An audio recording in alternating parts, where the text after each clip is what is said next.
Hello everyone. Today we talk about how to fix the app of Talkie. We will go to settings.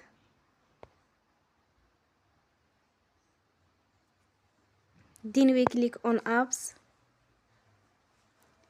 After that we search the app Talkie. And we click. Then you will on for stop. After that we go to storage. Then we click on clear cache.